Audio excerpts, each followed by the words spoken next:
Greetings, students, and this is another lesson with the class of Mr. Billups. Today, we're going to be talking about slavery. We're going to go into a brief history of slavery as it was practiced in the ancient world.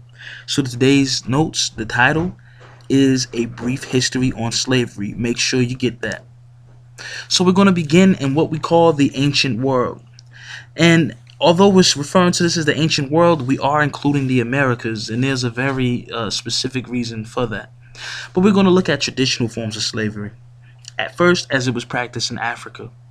In some West African societies, slaves had some form of rights. And when I mean some form of rights, these rights would seem very foreign to a plantation owner who lived in the south and in the southern part of the United States in the 1800s. These rights consisted of marriage into the master's family, the ability to hold positions of office in the government of the different societies in West Africa, and they also had the right to inherit from their masters. There are several scholars who talk about this quite extensively in their works, such as Cheikh Anta Diop. In addition to that, if we jump to the Americas, initially their form of slavery that they practiced uh, when the colonies were established, after the colonies were established, or at least 100 years after the colonies were established, was very different than what they practiced in the initial phases of establishing American colonies. First, they established the indentured servitude. Chattel slavery came later, but first it was indentured servitude. Indentured servitude was a form of slavery where the slave or the servant would work for a specific amount of time, where they would be set free and they would be granted land and possibly slaves, but definitely land. Definitely land so that they could start their own plantations and have their own indentured servants.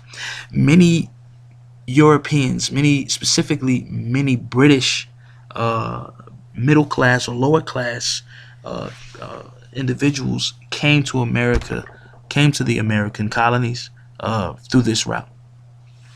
Finally, we want to look at one more form of slavery, which we don't get to talk about much in U.S. history, but this is called serfdom. Serfdom was a form of slavery where the slave or the servant was called a serf. And in this form of slavery, they were tied to the land. So if this land was owned by an individual and he wanted to sell this land, the people who live on that land, which was very vast, came along with that land. So when you bought the land, you bought them as well. The way this would work is that this person would usually be the Lord, and the serfs were there to serve the Lord, such as working on his fields and things like that, and dividing the crops, the yield from the crops with the Lord and themselves and their families. So they lived off of the land as well. This form of slavery was practiced in Europe and in parts of Asia. I want to focus more specifically, on the form of slavery that was practiced in Africa and how that slavery supported the transition from, supported the transition to chattel slavery in America. But before we do that, let's look at what began to happen around the 1400s.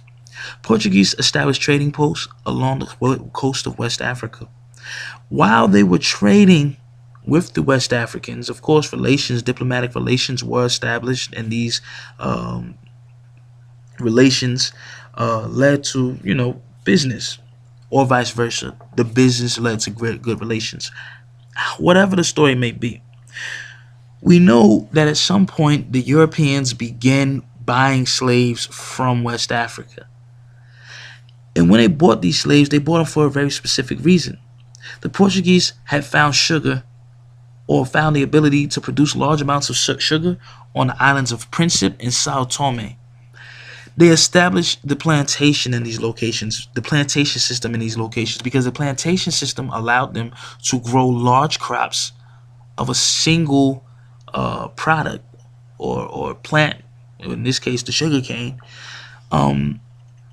which would yield large amounts of wealth for the Portuguese. So naturally, with such a system, you need human labor, a large human workforce.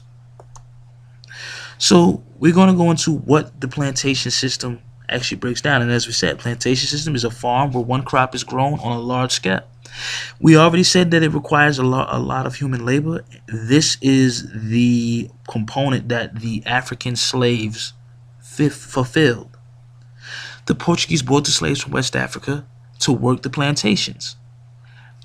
By doing this, of course, they were again able to make large amounts of money. So this plantation system, it proved to be very lucrative. And if something is making money, whether it's humane, whether it consumes a lot of time, whether it's politically correct, if it's making money, people will still support it. And this is the case with the plantation system. Now we're going to go on further at a later date to see how this plantation system evolves into chattel slavery that we see in the Americas leading up to the Civil War. But for now, it's important to know where its origins began. At this point, what I want you to do is close your books and think about the differences between the two forms of slavery. And let's have a conversation.